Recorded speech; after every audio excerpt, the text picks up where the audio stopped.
Welcome in, everybody. Another day, another full court trap pod coming at you. I am your host, Luke Tackett. Join with me, my main man, Blake Smith. You may know him as Recruit Zone. Blake, how you doing on this Monday evening? Doing great, man. Just a little exhausted right now from running ragged all day. What about yourself? Usual 9 to 5 living, ready to talk some ball with my boys. Derb, how you doing, my Heck yeah. man? I'm doing pretty good, locking in final soon. But other than that, we ready to go. Yeah, that's true. I got to lock in on finals myself. I'm going to be hitting the books pretty hard over here the next couple of days. But we got plenty of basketball to discuss with you for now. So, boys, we had a loaded weekend, a lot of good action going on, and I think there's really only one place that we can start. We had a thrilling matchup in Seattle, the battle for Seattle.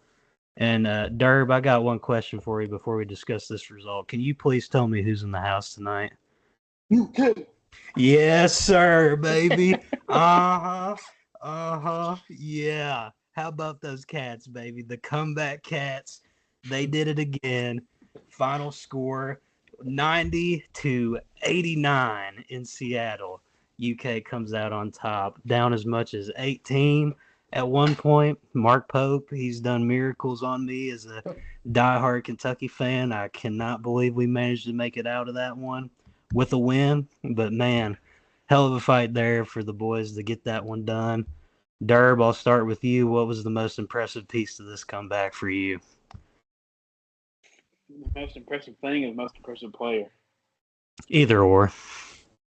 And I'll go with that. The most impressive thing to me is the fact that they drew their line in the sand and said enough's enough and just put their head down, did the hard work because they got bullied in that first half.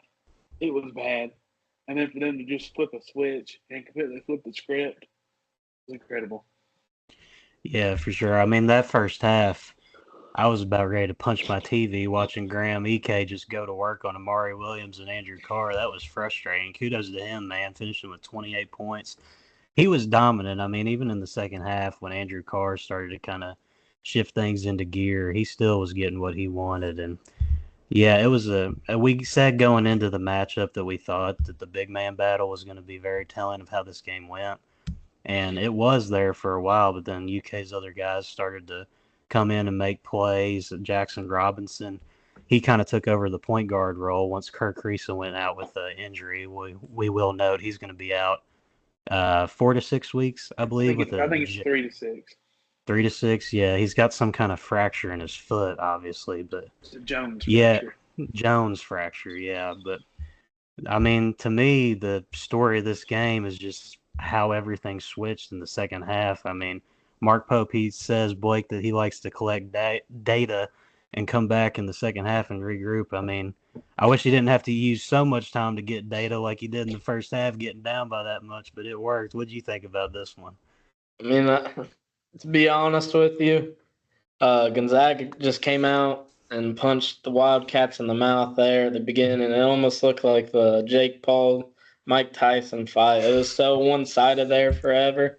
And then coming into halftime, you could definitely tell that team felt defeated. Kentucky did. And then they came out in the second half, practically shut down Ryan Nimhard and Graham Ike compared to like the numbers they were putting up in the first half. And I mean, they were feeding the hot hand, which was Andrew Carr, there in the second half. Jackson Robinson did phenomenal things, not only scoring the ball, making tough shots, but I mean, he was doing some crazy things playmaking wise.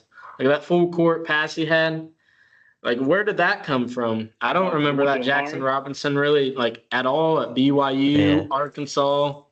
And that Like pass was in crunch time, too. That took some cojones to pull off that one. that was definitely what some people may call a big balls move right there. For sure. And then, man, it's just unbelievable what that team was able to accomplish in that second half. Yeah, and I mean, if you would have went into this game, I believe when I was watching the post-game press conference, somebody asked Pope, it may have been Matt Jones at KSR. He said to Pope, if you would have gone into this game knowing that you scored 90 points and only had 7 3-pointers, would you believe me? And he was like, no, absolutely not. But that's a credit to just the adjustments that Pope was able to make. I mean, Gonzaga, you can tell they were trying to follow the blueprint that Clemson gave, just putting that pressure on UK shooters to not get open looks. And he found ways around it. I mean, the backdoor cuts, the movement, the passes. I mean, everybody finding ways to get each other involved. And I'll tell you what, Brandon Garrison stepping up off the bench with a damn near double-double, 10 and 9. That was huge for UK because, I mean, Amari Williams, he didn't have his best night, I think. And when he's not really contributing the way you want, having a guy like Brandon Garrison to step up is extremely valuable. And, I mean, going into this game, I think I said on the preview pod, with Lamont's status being in question, I would go with the Gonzaga win. And, I mean, obviously, we're over the moon about this result in Big Blue Nation, getting that done with, first of all, your starting point guard going out, and then your backup goes down, too.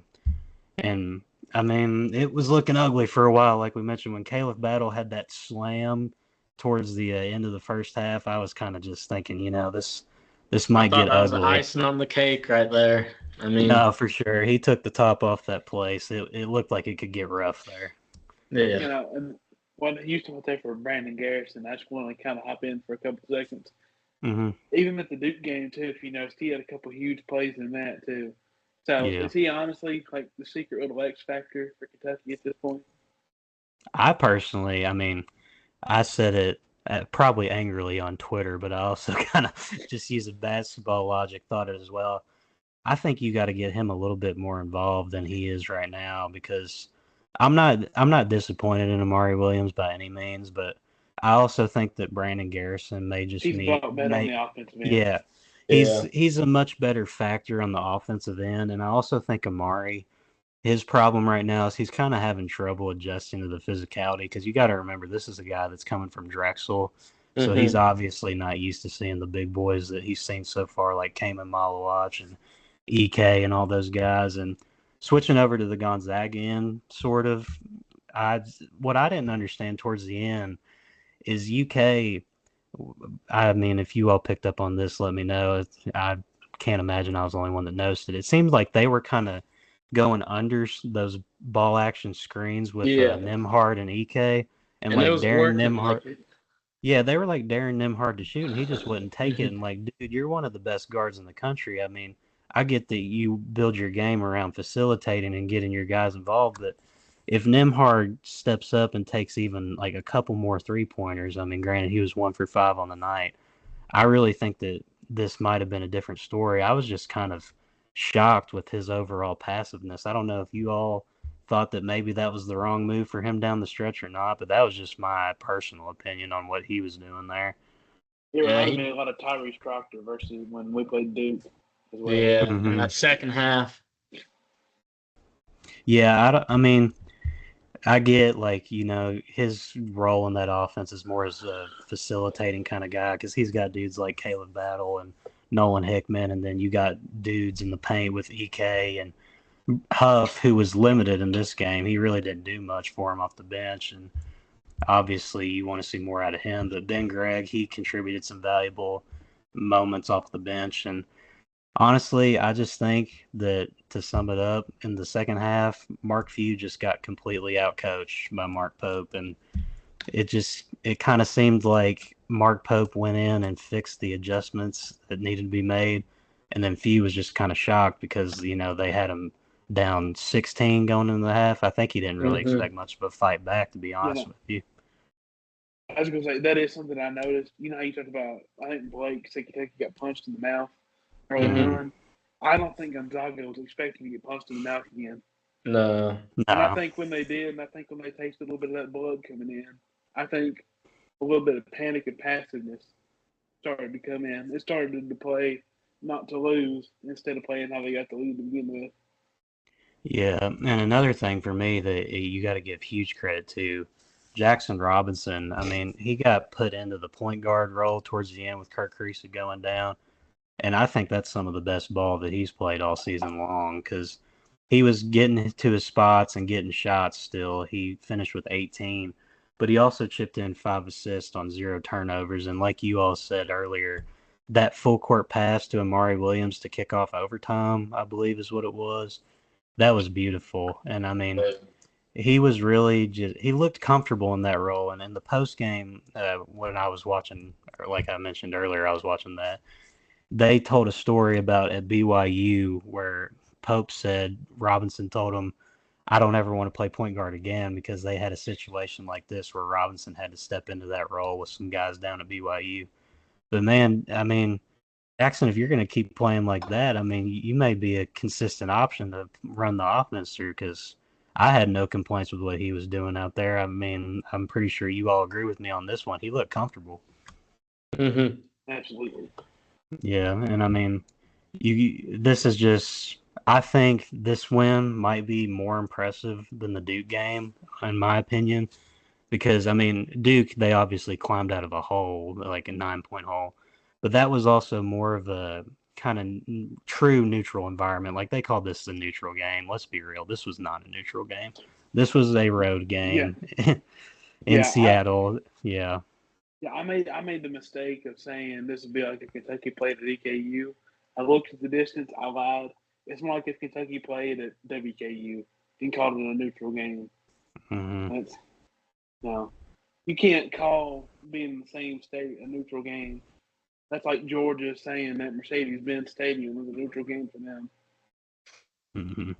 Yeah, definitely. And I mean, we've talked obviously a lot about Kentucky here, but for Gonzaga, I mean, this game doesn't really change my opinion on their season as a whole. I still think that they're a very solid quality team, and they're led by very good guard play. I mean, Nimhart, Hickman, and Battle, they give them a lot there. And when you got guys like EK in the paint, and Ben Gregg, and Huff when he gets it going, that's still going to be a team that's going to be a force to be reckoned with if they can just clean some things up. And I think they just weren't expecting, like you all said, to be punched in the mouth like they were. And when you're shell shocked like that, it can really shake up your overall play as a whole. So they're definitely going to learn from this, I believe. And they've got a tough matchup coming soon.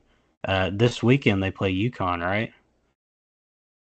It's either this weekend or next weekend, I believe. Let me look this up real quick. It is this weekend. 8 Yeah. p.m. Yeah, UK we'll have is going to feast on their bigs. we'll have a more lengthy preview on the weekend games and that one in particular in the coming days. But they're going to be thrown right back into the fire, and I'm definitely going to be keeping my eyes on them as they go along. But I guess Listen, now I'm calling my shot. Nolan Hickman comes back to the old Kentucky home next year. you're portal hunting already, and we're not even in January. Hey, you always got to be looking forward Insane. to it. I mean, that is the world we live in now in college athletics. Nobody's ever safe. You're constantly re-recruiting and trying to get your NIL bargains up, all that kind of thing. But yeah, before we move on from this completely, I just want to know from each of you all, because we're sticking with Gonzaga here, what is the biggest improvement that they need to make, and what's something that they can take from this game and learn from moving forward to ensure that they're still one of the top teams in the country moving forward? Blake, I'll start with you. I really think it's a blend of a couple things. Hitting wide open shots or even slightly contested shots. I feel like they missed a ton of opportunities down the stretch of the game there. And they kind of started hitting a couple threes when it was too little too late. And then also, I think they need to, as a team, be able to identify like Pope's offense or just any offense in general that moves as much as Pope's did. I don't think they expected that team to be as nonstop moving pieces. I just don't think they were prepared necessarily coming out for that second half. Kudos to Mark Pope. Obviously, he's the one that did a ton to give the Cats a win. But I do feel like Gonzaga kind of shot themselves in the foot down the stretch, and that was practically their cause of death in that game. Mm-hmm. Yeah, I can agree with that, especially like on free throws. I think Mhm. Gonzaga shot like 8 more free throws than Kentucky did. But Kentucky, I think, maybe had one less free throw make than they did. And, that's as a Kentucky fan, I know that pain all too well. closing games to free throws. And that just like the major turning point. And then obviously, like Blake mentioned, just the missed shots in general. Like, I can't tell you how many times down the stretch I'd see a guy taking a wide open shot, and I'd throw my hands up like this, and then it would miss. And I'd be like, well, okay. And that's just the main thing. They just got to, if I mark few, I'm walking them in the gym, tell them they ain't leaving until they make 100. Yep.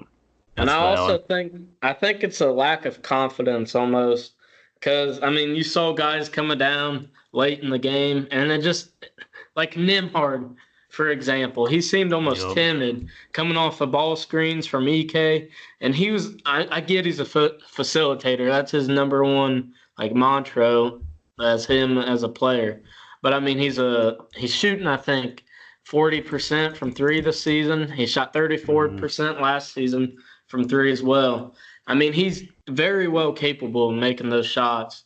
And it was an off night, 1 for 5, I think, from three against Kentucky. But I mean, still, you're a 40% guy this year from three. I mean, you might as well put a couple shots up. Like, you're wide open. I mean, you got the ball screen right there coming from a dude who's a grown ass man in EK. Like, he's going to take care of that defender, get him out of the way. You got an open opportunity. So, I mean, take it while you can. Yeah, and I mean, like you said, Blake, he's not a bad shooter at all. He's 40% on the year, to be like Yeah. exact. And that, yeah, I hinted on that earlier being the thing I want to see out of them. I want to see Ryan Nembhard be a little bit more assertive. But other than that, I mean, I think all the pieces are there for a quality team.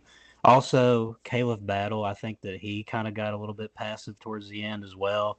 And Yeah. that's a dude, he's a very physical finisher, and he's a kind of a guard, very athletic that few hasn't really had so much in the past. And he brings a different dimension to that backcourt, and I think that he needs to keep hunting for his plays and getting to the rim with authority. And I also will note that, this whole Nemhard and EK screen action, this was something that we Kentucky fans saw all game last year at Rupp Arena, and we had no answer for it whatsoever. And I'm just, look who was the coach last year, look who's the coach now. I mean, I'd be remiss if I didn't mention that when talking about this game. We do not win that game if John Calipari's the coach. I'm sorry, Arkansas fans. It's just the truth. And, yeah, I mean, I'm also I've predicted Duke to beat us and Gonzaga to beat us. I'm 0 for 2, so basically what I'm seeing here is if I keep predicting against Kentucky, we're going undefeated the rest of the way. Yeah. So No, listen. Choose against us all the way to the national title, then choose against us again. Yep, 100%. All the way. Hey, whatever works, man. We're cooking so far. I can't complain. But that was a phenomenal game, obviously. Over the moon if you're a Kentucky fan. They've got a midweek test against Colgate if you want to call that a test. I mean, I don't really think that's going to be much of a battle, the battle of the toothpaste brand there. But going back a day, we wanted to lead off with obviously the main card there. I mean, the whole college basketball world was talking about that. But Friday night, the number 19 team in the country, Illinois, they were formerly the number 19 team in the country. New poll came out today. We'll get to that later. They went down at Northwestern in overtime, 70-66. Nick Martinelli, 27 points, and he had 7 of those in overtime, really took over. Then you had Brooks Barnheiser with 17. Jalen Leach had 16. Hell of a win for Northwestern. Illinois, they've kind of been up and down so far this year to start off. They've had the win against Arkansas. They've also, I'm trying to think of who their other losses were to. They kind of got blown out by Alabama in a high-scoring affair. I think they lost by about 13, and now they've got this one. But they hadn't really been tested going into this game beyond that Arkansas and Alabama game. I think they kind of got punched in the mouth here in a tough road environment. What did we think about this one? I mean, this was a great game for a Friday evening. Blake, I'll start with you. Did you get to catch any of this overtime battle? I didn't get to see it live, but I did go back and watch some video from it. And to be honest with you, I think we got to start having some conversations about Brooks Barnheiser and Nick Martinelli. as being like one of the better like duos in all of college basketball. I mean, Northwestern, they're a underrated team. They're 7-3 on the year, and Barnheiser kind of shot pretty bad, 7 for 23 from the field in this game. But I mean, all season long, those two together have been flat out dominant, putting up like 20 plus night in, night out. They're not averaging that, but I mean, it's pretty darn close, I feel like. Nick Martinelli, he went 11 for 20 from the field, put up 27 points, and 2 of 4 from 3. So, I mean, that core is pretty phenomenal so far. And then Jalen Leach adding a cool 16. I mean, you can't ask for any better, to be honest with you. Yeah, and I mean, looking at the Illinois side of things, it obviously wasn't a very inspiring performance. Will Riley, we've talked about him as a very solid freshman so far. He had a rough night, 4 for 12. He got to double figures, but a very inefficient double figures. Thomas Slavovicic, he had a decent game with 15. And Kylan Boswell, he didn't really provide much at all for him. This was just kind of, a underwhelming night for the collaborative group. Kasparos Jonas, I'm probably butchering that name, but he had a decent performance as well with 20. But for Illinois, I don't think this is really damning on the season as a whole. I think this is just one of those that chalk it up to a tough road environment and uninspiring performance as a whole and move on. And Derb, I'm sure you probably can agree with that sentiment. Not really too much to be worried about here for Illinois. No, the only thing I had to say for them really is, obviously, Will Riley and Thomas Love, they're both great. But I know Thomas Love is technically a sophomore, but he's basically a freshman. Yeah. Just when you have two young guys like that, as kind of two of your premier guys, there's gonna be some bumps in the road, but I'd imagine they get it all worked out. Yeah, for sure. And moving on to another Big Ten battle on Saturday, we had the battle for Wisconsin and Marquette. Marquette prevails by double digits. We had a pretty bad preview prediction show. We did not hit on very many. Very rough week for the full court trap here. I think we all pick Wisconsin, or did one of us go Marquette? I know I picked Wisconsin. As me and you, Luca, picked Wisconsin for the upset. Mm-hmm. Yeah, well, we did not see an upset. Instead, we saw some belt to ass Marquette. BTA, baby. BTA. Welcome to the Cam Jones show. His run of really, really great play continues. 32 points, and efficient 32 points as well. 12 for 21 from the field. And he didn't score 33 on 30 shots. No. Oh wow. Wade Taylor could never. I vividly remember on the preview pod as well, I said expect a big game out of John Tanji. Yeah, about that did not happen. 3-11 from the field. 3 of 11. Yeah, not the performance you want to see from him. A little bit of a rough one. Shout out to Max Klesmit, though, on Wisconsin. He had 22 on 50% from the field, 6 of 11 for 3. He was hot there. But, yeah, I mean, for Marquette, you had 4 guys in the starting 5 all got double figures. Just a really good effort there from the core group of what they want to do there for the season. Derb, I'll turn to you first. Since you picked Marquette to win, how you feeling about this? And is Cam Jones, do you think he's continuing to climb up the ladder for National Player of the Year here? Because he's off to a hell of a start. I mean, like you said, he's off to a hell of a start. He's got to keep it going, obviously, but to have a performance like that, because this was at Wisconsin, wasn't it? No, it was at Marquette. Yeah, that's what I thought. My bad. It was in good old Milwaukee, Wisconsin. Shout out Giannis Antetokounmpo. To have a performance like that versus a top 25 team like that, or whatever, that does have some legit guys on there, is an incredible resume builder. Mm-hmm. So, obviously he's got to keep putting it together as the Marquette team as a whole does as well. But so far, outside of the Iowa State game, which you can't even complain about that because Iowa State is incredible, but Marquette as a whole has nothing to complain about right now. No, and I mean, going into the season, Sully mentioned that he thought this Marquette team may not even be a tournament team without Kolek. But Sully, I hate it for you, but that take, it's looking a little bit Hey, cold as listen, of now. he's not here to defend himself. So That's true. He'll have his day to talk about this, and who knows, maybe Marquette just completely derails from here. But a 50% showing from the field, I mean, that's going to win you a lot of ball games if you're Marquette. And I mean, really anybody, you go out and shoot 50% from the field, that's usually curtains for you. But I mean, moving forward with both of these teams, what do we think kind of, Marquette as of now, if we had to throw, we like to use the term that ceiling and the floor. I guess for both of these teams, we'll start. Blake, what do you think the ceiling and the floor is for Wisconsin and Marquette, these two in-state rivals? I mean, right now for Marquette, I would say the ceiling's got to be a natty. Like honestly, like they got the pieces right now that are all correlating together. Cam Jones, easily the play or national play of the year guy as of right now, like as of tonight. And then I mean Stevie Mitchell, who trying to think off the top of my head. David Joplin, and Chase Ross. I mean, those four guys have been leading Marquette like from start to like now. They've been absolutely dominating, and I mean they killed Purdue a couple weeks back by like 18.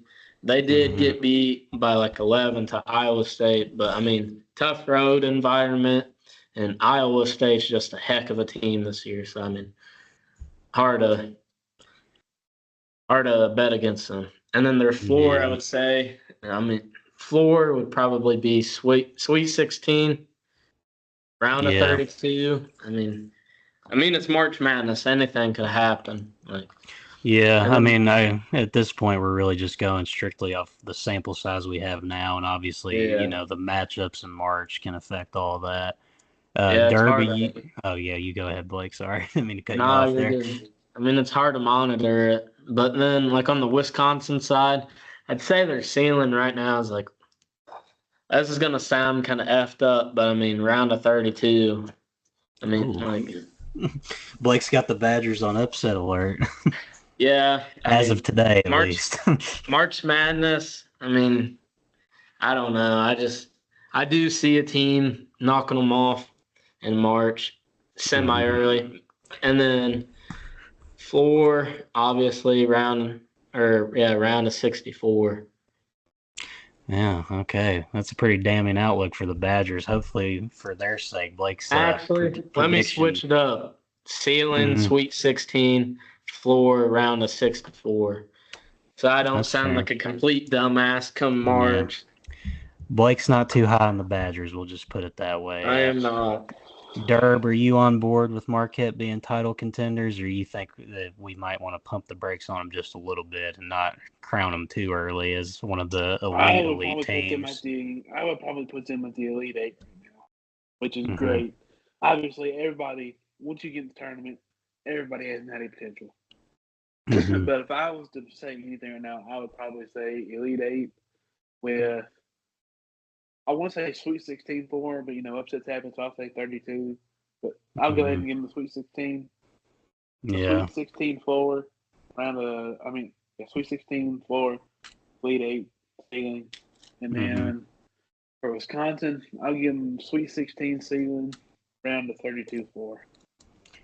Yeah, I agree with you on the Wisconsin side of things. I mean, I'm not all in on Marquette all the way just yet. I want to see if, Cam Jones and the supporting cast can keep up this play. But right now, I think they're a pretty safe second weekend team. I'd say ceiling right now, I'll take them as a Final Four team.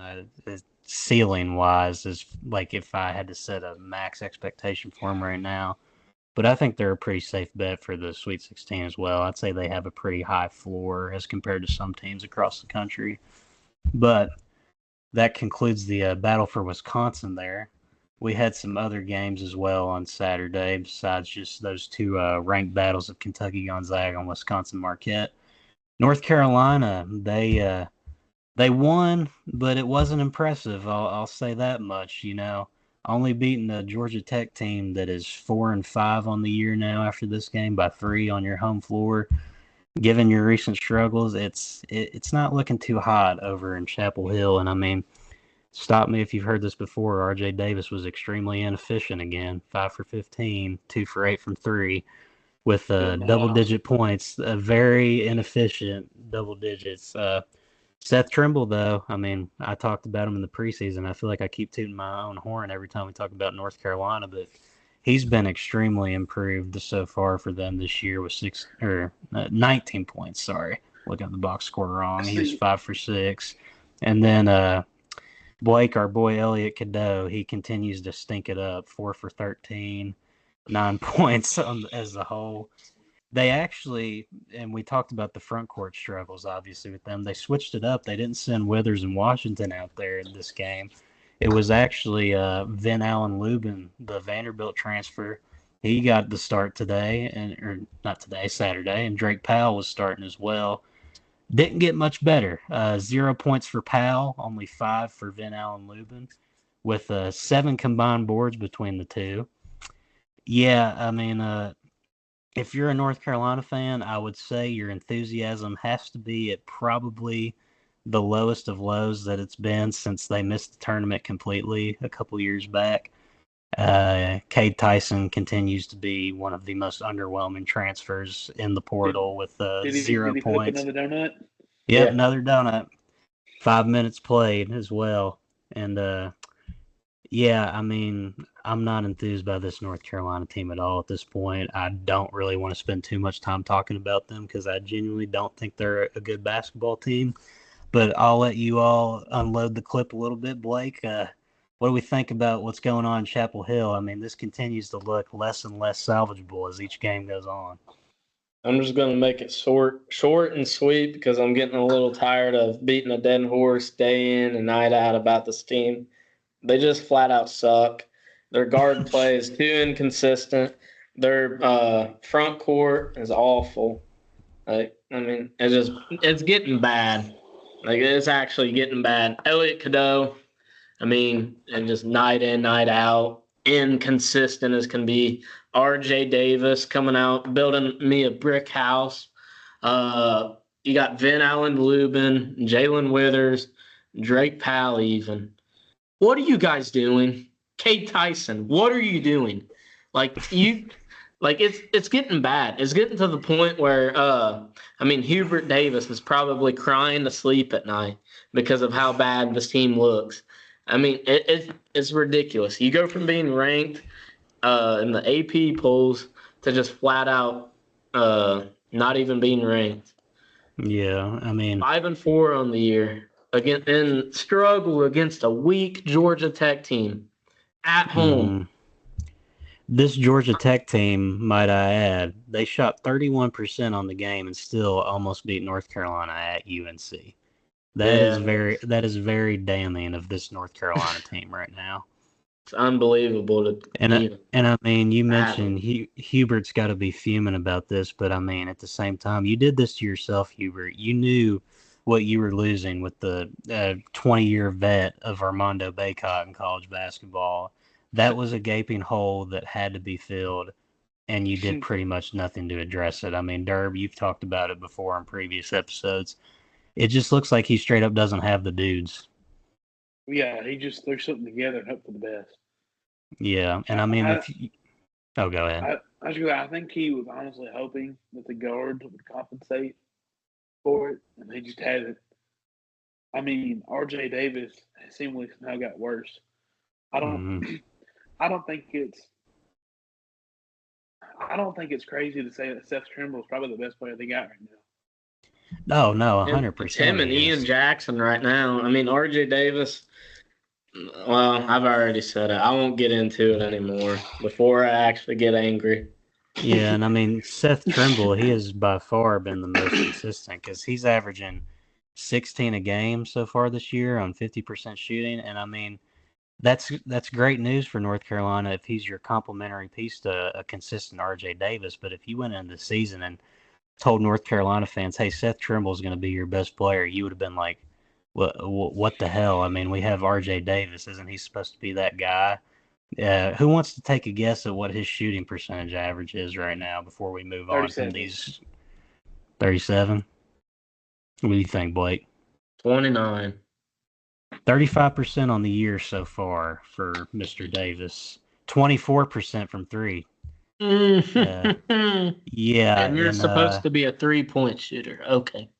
just to give you all a little bit of a just kind of sample size comparison here. I mean, obviously we're only 9 games in. There's plenty of time for improvement, but last year he shot 42% from the field and almost 40% from three.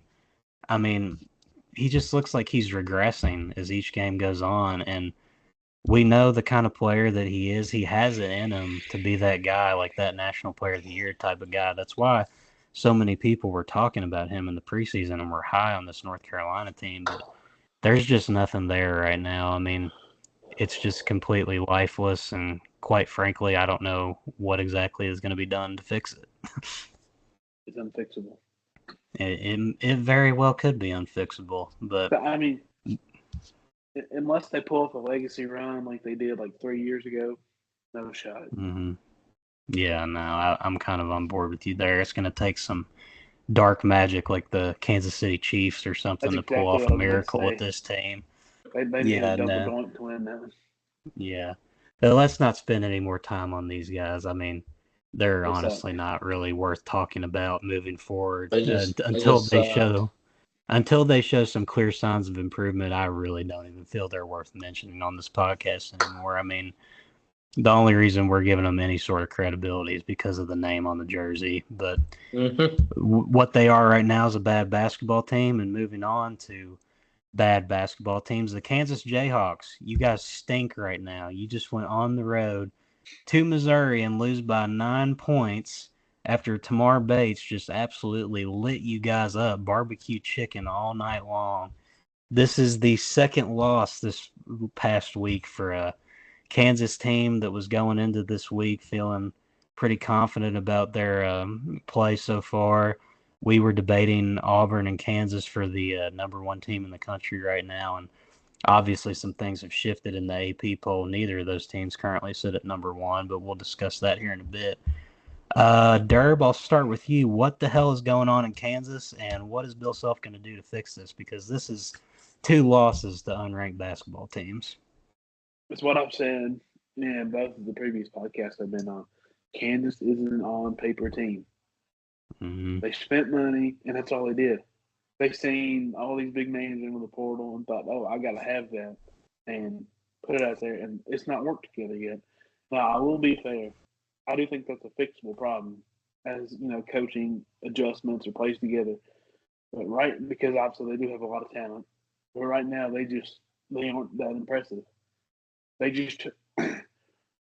They're kind of a better version of kind of what North Carolina did to a degree, of just throwing something out there and hoping for the best. Mm-hmm. But now, obviously, Kansas has talent that North Carolina couldn't even dream of. That's just where I stand on it. Yeah, and I mean, something that's very telling in this game, I think, Hunter Dickinson, on paper, you look at 19 points, 14 boards, and you're like, that's a quality game. And then you look at the turnover sheet. You guys, anybody want to take a guess as to how many turnovers he had on the night? 7. It was 7. 7 turnovers from what is looked on as a possible National Player of the Year candidate and what many were considering the best big in college basketball up until the emergence of Broome recently. You can't have that from him if you're going to want to do what you want to do as a team if you're Kansas. And I mean, they got nothing off the bench once again. I feel like that was something we highlighted against Creighton. Flory Badunga, we love you, man, but 1 point on 3 boards, not going to cut it. AJ Store, I think we're starting to see why this was your 3rd or 4th stop. I believe maybe his 3rd because he had 18 minutes and 2 points off the bench. Like, Bill Self doesn't even trust this dude enough to start him right now, and he was considered one of the more prolific options coming out of the transfer portal. And I mean, dude, at this point, you started at St. John's, you went to Wisconsin, now you're at Kansas. Maybe you just got to look in the mirror. It's like that LeBron tweet that became a meme. Maybe it's you, AJ Store. I don't know. I'm not seeing the vision for him right now. Rylan Griffin, he was pretty limited, I think, still coming off being a little bit hobbled there. Blake, I mean, what is Kansas going to have to do here to get this thing back on the tracks? Because, I mean, we're getting close to conference play here. The Big 12 is going to be tough, and there's not going to be any nights off for them coming pretty soon. So, I mean, is Bill Self going to be able to right the ship and figure this out? I think he can, but this week, it was a week from hell for them. I mean, I think a big issue is DeJuan Harris, shot chucking, inconsistent.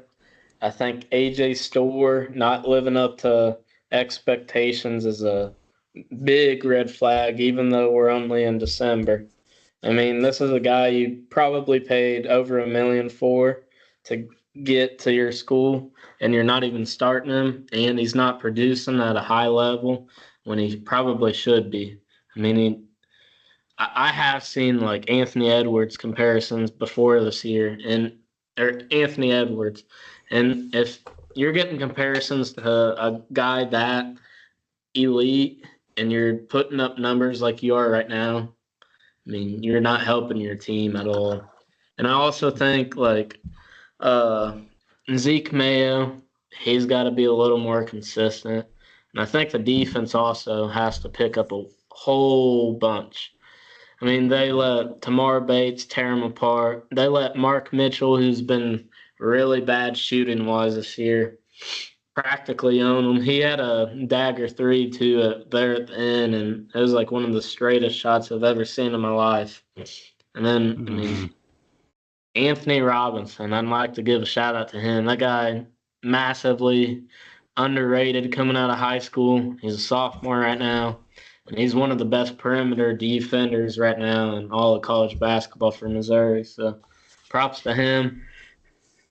But yeah, I mean, this is just not a good week at all for Kansas, like we mentioned. And I mean, Zeke Mayo, we were pretty high on him after the North Carolina game, and he's kind of just slowly been producing less and less. And I honestly think that we were so impressed by that Kansas win against North Carolina early in the season, and we bought so much stock in them. But that was definitely fool's gold because we just got off a whole segment cutting a promo on how bad UNC is. So yeah, we might have jumped the gun on thinking that was a quality win for Kansas, and now they've got 2 losses that, I mean, granted, Missouri's not a bad basketball team. I mean, they were genuinely horrible last year. Derb mentioned on the last podcast 2 wins all year last year. So, but they're obviously much improved. And Creighton, even if they're not as highly ranked right now, they still have Ryan Kalkbrenner, who's a dude, obviously. And on the Missouri side of things, I mean, Tamar Bates, hats off to you, my man. That was a hell of a performance, just lighting them up. And I want to kind of shift more to Missouri here because we tend in these games to talk more about the team that got upset rather than giving credit to the winners. What do we think about Missouri moving forward? I mean, I don't think anybody considers this to be a team that's going to be battling at the top of the SEC, but do we think that they could kind of be more in that mid-tier and, you know, fighting for a tournament spot and maybe getting in and causing some problems? Because I personally think they have the makeup to do it. I don't know about you, Derb. I'll start with you. Yeah, I mean, I think they definitely, I basically shit on them the whole last podcast. I didn't, when we talk about the Kansas game, that is. But I definitely think they solidified themselves as a solid tournament team so far. Obviously, they got to keep it going. But they've obviously showed vast improvement from last year, and you've got to continue to build on that. And obviously, them beating Kansas should be a little bit of a warning to everybody else of, hey, don't have an off day because they will take advantage of it. Yeah, 100%. And, I mean, it was full on just, beating the brakes off of Kansas there for a while with like 15 minutes left. They were up 57-33. Kansas kind of put together a run there in the end to make it a little bit close and respectable, but yeah, I mean, this is a big win for Missouri, obviously a rivalry spot. If you're Kansas, I think you just got to look at this as, terrible week, 2 bad performances that you stack together and just throw it in the trash. We also didn't mention that we mentioned Hunter Dickinson's individual turnovers, but as a team, Kansas had 22. And, I mean, when you're turning the ball over and coughing it up like that, you're not going to win very many basketball games, especially in a hostile road environment. But we'll move on from them. Obviously, hell of a win there by Mizzou. Kansas, obviously, we're going to get to them when the AP poll shake up here a bit. Obviously, they took a bit of a tumble. But there was another upset that happened this weekend with a ranked team that got the brakes beat off of them there. Memphis loses by 13 at home to Arkansas State. We were giving a lot of praise to Memphis after their performance in Maui. I would like to take all of that back right now because, I mean, you just went out and got embarrassed by a mid-major on your home floor. Blake, I'll let you lead off on this one. What do we think about the Tigers? They are now unranked. Like I've been hinting at, we're going to get to the polls, but not the kind of performance Penny Hardaway was hoping to see there. Yeah, to put it really quick and easy, and I was just honestly, that was a nightmare for Penny Hardaway. I mean, they absolutely got blasted from the tip off. I mean, Memphis trailed 42-29 at half. I mean, against the Arkansas State team who nobody expected to be worth a lick of sense this year or lick of anything this year. And they come out and just beat them by 13 at home. Like, that's just an embarrassment. I mean, they tried to fight back there in the second half, but their defense was just a nightmare, honestly. I mean, they let Joseph Pinion, he scored 22 points on 7 of 13 from the field and 5 of 11 from three. He's a guy that sat at Arkansas for like 95% of his career, and he comes out and absolutely owns Memphis. And then, I mean, on the Memphis side, they got Tyrese Hunter going 1 for 7. No show. Like 7 shots, that's a decent amount. But, I mean, if you're going to take shots, you need to be making them as, like, one of the top guards in all the country. But then PJ Haggerty, I mean, he did his thing per usual, 29 points. But, I mean, that man has to have some kind of help. It just can't be the Haggerty and Dane Danger show. Like, those are the only two guys that, like, consistently contributed. Also, Colby Rogers, but, I mean, he shot them out of the game dang near 4 of 14 from the field. I mean, yeah, and I mean, you got double digits, but, I mean, at the end of the day, you guys still lost to an awful Arkansas State team. Yeah, and I mean, you got to give some credit to Arkansas State as well. You mentioned Pinion. He had a performance, and DeAndre Dominguez, he's only averaging 3 points on the season so far. He comes in off the bench, and he puts up 19, 5 for 7, bangs in 3 threes, shoot a perfect 100% from 3. Those are the type of performances you have to have if you're a mid-major going into an environment like that, wanting to make some magic happen. And, yeah, I mean, hell of a win for Arkansas State. Embarrassing loss for Memphis. Derb, do we think Penny's back on the hot seat a little bit, or what's going on here? I've never been super high on Penny, really. I mean, because he had that incredible class back in, 2019? With James Wiseman and all them. Which, albeit James Wiseman obviously didn't play most of the year due to the suspension. But just as an X's and O's coach, he just never blew me away. He was just always kind of the main guy, and I was pretty high on Memphis, especially after Maui. But right now, it's very iffy. Yeah, I mean, we'll see what happens moving forward. They're going to have to regroup quickly because they're getting a Clemson team here soon that just knocked off Kentucky. We're going to talk about them a little bit later. But, yeah, I mean, moving on to some more Sunday action. Maryland almost pulled off the upset on Purdue, falling just short by 5 points, 83-78, the final there. Braden Smith, he had a hell of a performance with 24 and 10 for the Boilermakers. And, yeah, I mean, Matt Painter and them, they escaped with this win over a solid Maryland team. I mean, Maryland, you got to give kudos to them. They had some dudes step up in a big-time game. 4 guys in the starting 5 all got into double figures, highlighted by Derek Queen with 26. And, yeah, I mean, thinking about the last game.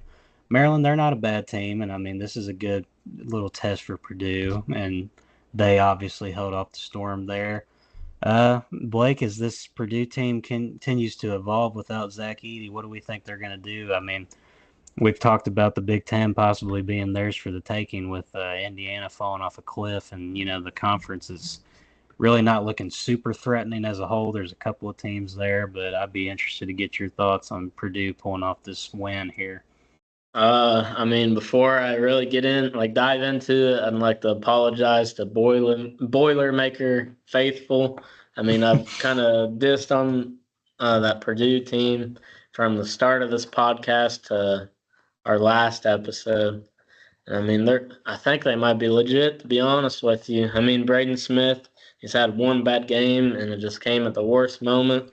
I think last game, and he had 7 points, couple assists. He did pretty bad in the loss. But then he comes out against a really good Maryland team who I think could potentially be ranked in the lower 20 range down the stretch. I mean, they got the pieces and Derek Queen, guys like that. But I mean, Braden Smith coming out, 24 points, 10 assists, 4 rebounds, 2 steals, and a block, while shooting 9 of 15 from the field and 5 of 9 from 3. That's about as masterclass of a performance as it can get. And then Trey Kaufman-Wren, he's really starting to be put on the map as one of the top interior guys in all of college basketball. He's a phenomenal force inside the paint. 21 points, 8 boards, 2 assists, and a steal, while shooting 9 of 16 from the field. I mean, obviously he's no Zach Edey, but I mean, he's filling that role pretty well on the offensive side, at least. Yeah, and I mean, a big point of emphasis going for Purdue into this new season without Zach Edey moving on from that era was who was going to emerge to kind of step into that role. And obviously that's a role that you can't necessarily replace.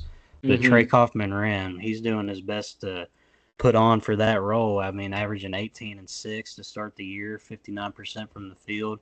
This guy looks like a stud, Derb. I mean, I'm sure you agree with us on how he's been filling in for Edey, and it's off to about as good of a start as Boilermaker fans could have hoped for. Yeah, I mean, he's definitely had a big jump going into his junior year.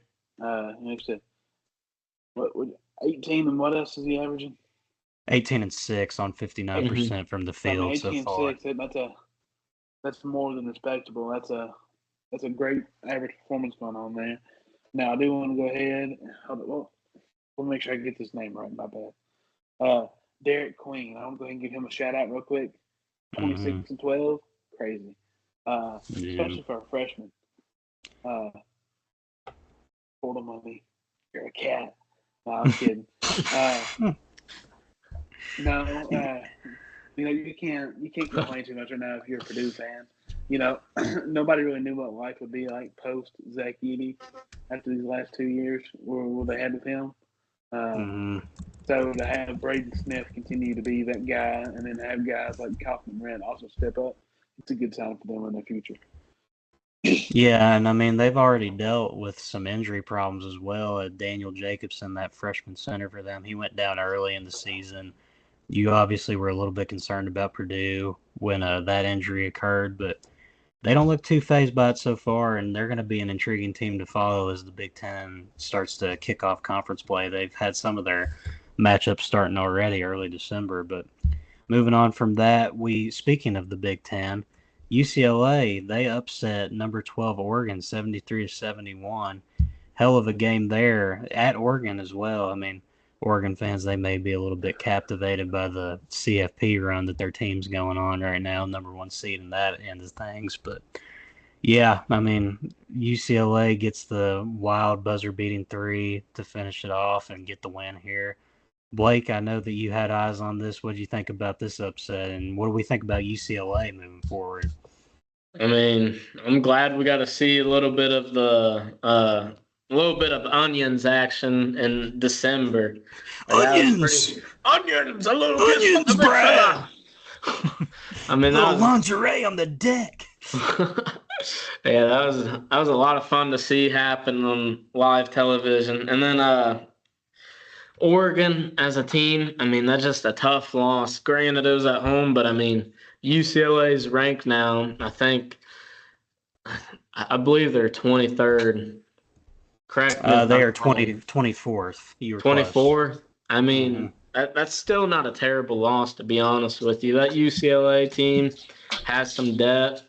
I mean, Sky Clark struggled against them. He only had 4 points on 1 of 6 from the field, and then Tyler Bilodeau. I mean, both those guys kind of struggled.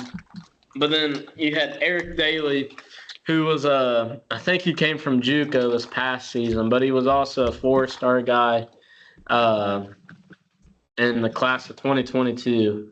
And he ended up coming out with a phenomenal performance. 19 points, 7 of 8 from the field, and 2 steals. So props to him. And then Kobe Johnson, the younger brother of Jalen Johnson, who's the Atlanta Hawks star. I mean, Jalen's been in college for a hot minute, but I mean, he's putting up good numbers, and he just had 11 and 5 against a really good Oregon team. So big win Yeah. for the Bruins. And then Nate Biddle keeps doing his thing too for Oregon. I think what really went wrong in that game was TJ Bamba being a big piece in that. He dropped a big old donut. Brandon Angel was invisible practically in that game. And then, I mean, they're kind of just relying on Nate Biddle to win it for them. And I don't think that's very sustainable. No, that's definitely not a recipe for success if you're Oregon. TJ Bamba, he was a highly sought after guy in the portal. You want to see more out of him. And I mean, that was a tough performance, obviously. I don't think it's going to become a trend by any means, but this is just I mean, we've had so many upsets recently. It kind of just follows the trend of one of those weird games that you want to throw out and forget about, just move on, clean up some things, and proceed from there. But we won't linger on this one for too much. I mean, Dylan Andrews, shout out to you for that bank in 3 with .4 to go. Hell of a shot.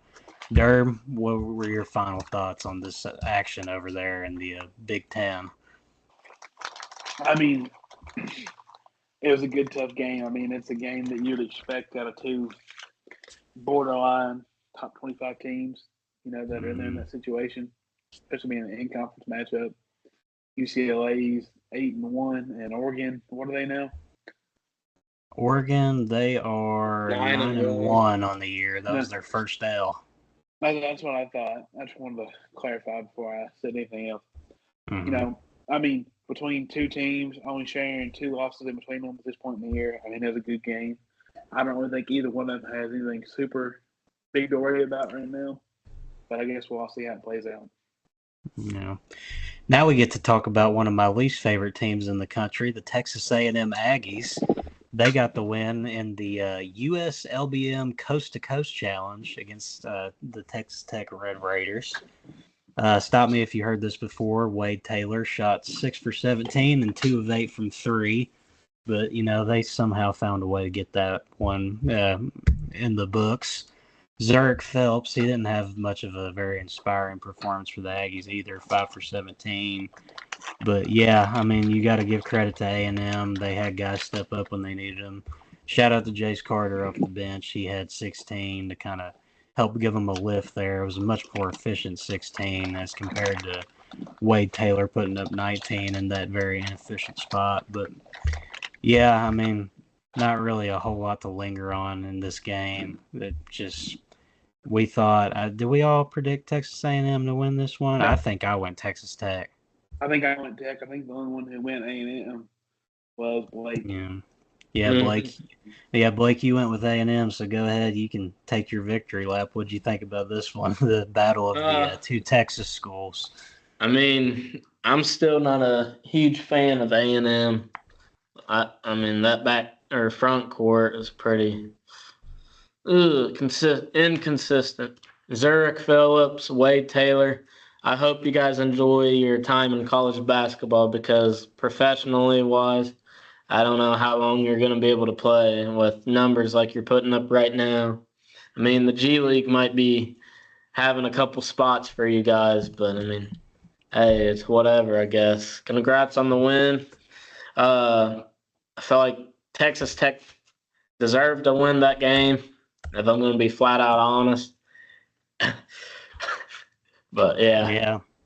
I mean, yeah, you can go ahead with the Texas A&M slander. You're not going to catch anything from me on that one. We all know how I feel about this basketball team, Derb. I'm sure you can agree with me on that one. We're still not super high on A&M, even with this. No, I'm not. I'm not high on Wade Taylor. And then ain't Henry Coleman like his 8th year of college basketball?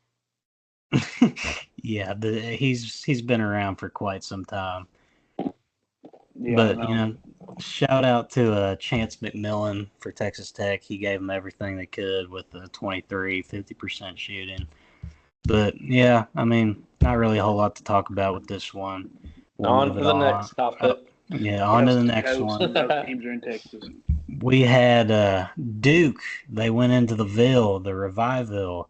Not looking super hot right now, sitting at 5-4. I mean, they've had some injuries to deal with, what we've mentioned at length before, so we won't cover all that again. Pat Kelsey's got to roll with what he got. But, hey, shout out to the Cardinals. They fought there for a while. It was a 14-point game in their favor at one point, and then the talent of Duke just kind of wore them down. Cooper Flagg, he did what you expected out of him. Another double-double with 20 points and 12 boards.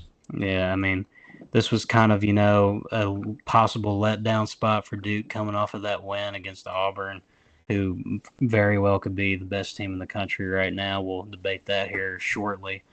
But yeah, Blake, what do we think about Duke handling business here? Obviously, they looked like they were going to fall into the trap spot here. Louisville gave them all they could for a little while, but couldn't sustain it. The talent of Duke was just too much for them, and I think that might be the case for a lot of games this season where Duke doesn't come out looking super strong at first, and they just keep chipping away, and eventually they're just going to prevail. Yeah, I mean, ball security ended up being a big issue for Louisville. I mean, they turned the ball over half a dozen times, I felt like, there in the second half down the stretch. I mean, I feel like they lost that game themselves. They had Rain Smith and Chucky Hepburn tossing up shots and missing them by 20 foot. I mean, that's not a recipe for success. And I mean, when you're going against a monster like Duke this season, I mean, you're not going to win 9 times out of 10 doing that. No, not at all. And Derb, I mean, I'll let you get your thoughts out on the Revival here. What do you think about this game? What do you think about the performance from Duke? And is things just going to keep going downhill for Louisville from here? Are the hits they've sustained so far through injury just going to be too much to overcome for them? I think Louisville will be a very average team, which comparison to the last couple of years, I'm sure Louisville fans are thrilled with average. Mm-hmm. Because, these last 2 or 3 years were anything but, it was horrible. Yeah, it was about as horrible basketball as you could get. And I think just expect, which I'll give Louisville credit for doing all they did for like the 30 minutes of the game that they did, or 25, whatever it was. Mm-hmm. But I feel like expecting them to go in and battle with guys like Mallow Watch and Cooper Flagg without somebody like Cason Pryor on the team, I think that was a tall task to ask for. Yeah, no, for sure. I will say that we've all been pretty high on Malawak so far. I'm starting to get a little bit concerned about him because this is back-to-back 2-point performances for him against quality opponents. And Kansas game, he didn't look too sharp either. Arizona, I mean, very average performance. He looked like he was very strong against Kentucky, but he's just starting to kind of, piece together average performances. I mean, it's a little concerning if you're a Duke fan because you've got high expectations for him. But, I mean, when Cooper Flagg's doing what he does, you don't really have too much to worry about. Colin Knippel continues to be a little bit inefficient, though. He was 4 for 12 on this game. But Tyrese Proctor, he stepped up, a veteran leadership of him, 13 points, 6 for 13. And, yeah, I mean, this was just a matter of Duke's talent being able to just withstand the storm, and they made the adjustments they needed to, came out on top. Louisville star player Chucky Hepburn didn't really do him any favors. He was kind of shot chucking all night. didn't get much out of Noah Waterman. And Terrence Edwards Jr., shout out to him, though. He came off the bench and provided a spark. But a successful season for this Louisville team, I think we all can agree at this point. Just fight for a tournament spot. Try and get in there. It's year one of a rebuild. Start there, and then, see what you can get cooking as Pat Kelsey keeps getting time under the helm there. But, not too much to linger on there. The final game of the weekend recap, UConn. We all counted them out. We all thought they were dead in the water after the Maui struggles, and they've responded with two very solid wins now, defeating Texas 76-65 on the road. And then they obviously had the win against Baylor midweek. Derb, I'll start with you. What's been the biggest thing for Dan Hurley getting this thing turned around and ripping off two quality wins so far? Well, obviously they had some guys returning from last year's team, which obviously was a natty team. So, you've had guys that have been there and done that. So, it's kind of easy to get them centered again. I think the big thing is he just had to let everything that happened in Maui go. There's nothing you can do to change it. You just got to kind of get the baptism by fire, accept it, and move on to the next. I think they did a good job of doing that. Yeah, and we celebrated Aiden Mahaney kind of finding a rhythm there on I think it was Tuesday when they played, Wednesday when they played Baylor. He contributed a goose egg on 6 minutes off the bench, so he kind of got back to, what you're not wanting to see if you're a UConn fan. But it doesn't really matter when Alex Caravan's giving you 21 points on nearly 50% shooting. Samson Johnson, he's slowly starting to find a little bit more comfort in his role. He had a 12 on 6 for 7.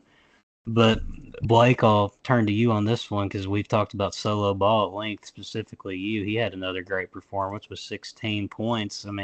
Got to be feeling good about what he's given UConn so far and what's felt like a kind of a transition year from the last 2 years of dominance.